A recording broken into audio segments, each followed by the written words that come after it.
All right, we're going to try something new today.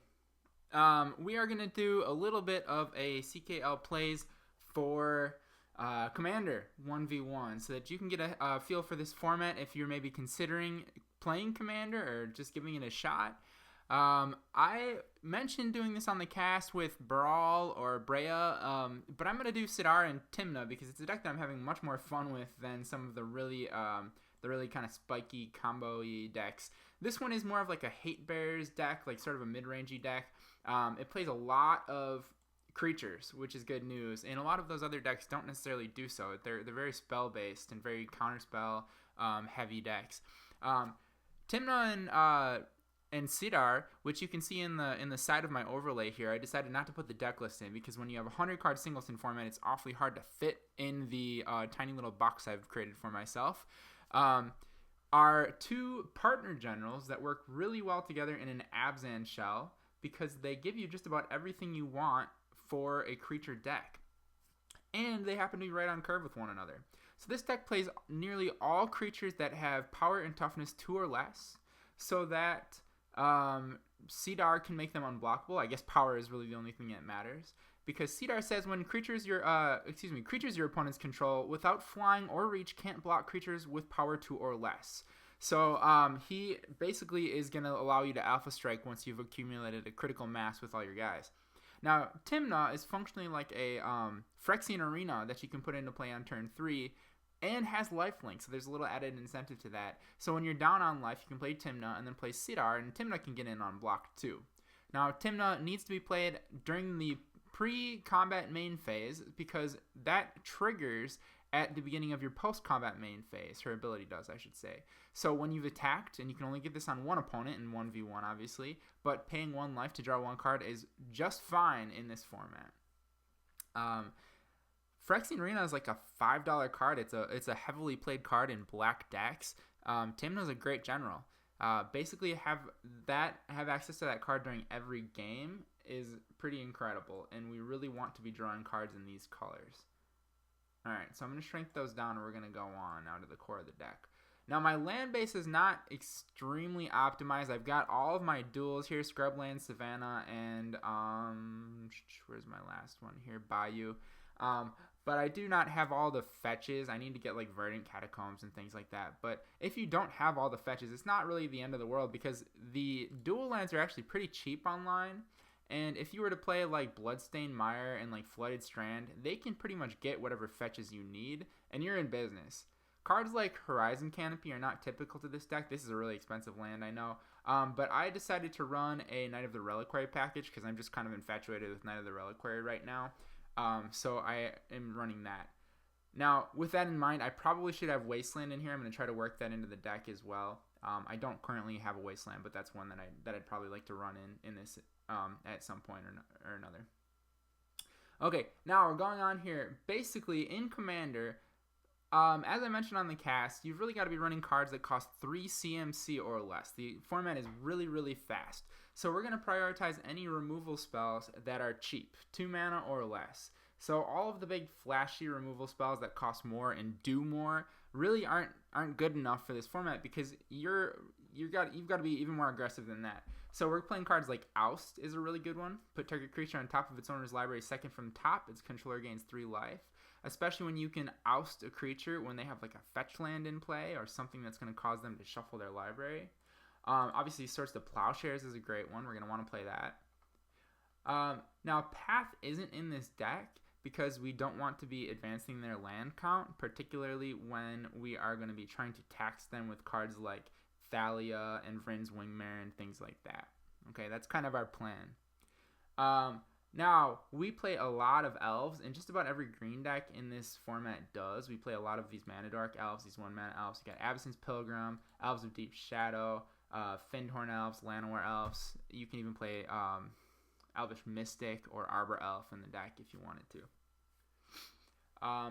I've got Skull Clamp because I have a Stoneforge Mystic package, but Skull Clamp is not necessary in this one, honestly, because there really is a lot of card draw otherwise in like Tymna and things like that, and we really don't want to be sacrificing our creatures. So Skull Clamp is a great card, but it's actually what I'm considering cutting from the deck. Weathered Wayfarer is great. It can search out lands, so basically advances your plan to just get a bunch of lands. You can always really be doing something with your mana in this deck. And then in Commander, typically I wouldn't want to run cards like Thoughtseize and Inquisition of Kozilek, or in EDH I should say. But in Commander 1v1, these cards are actually quite good. If you consider this format more similar to Legacy than EDH, which is more of a multiplayer sort of casual format, these cards really pick away at the cards in your opponent's hand that will do the nasty combo-y things. So we're running all three: Duress, Inquisition, and Thoughtseize. All three that I would consider to be like the the majorly playable discard spells at 1 mana. Going on here, this deck also plays a little bit of these lock and tax effects. So we've got Winter Orb, and we've also got Tanglewire somewhere in here. It's kind of hard to find, but Tanglewire is in the midst of all this because we are going to hopefully get out a bunch of cheap creatures and then really, really tax them with spells like Thalia, Vryn Wingmare, Tanglewire, Winter Orb, so that they really can't do anything with the rest of their mana. Now, other options include getting a bunch of creatures out and then just casting Armageddon, destroying all the lands, and then going from there.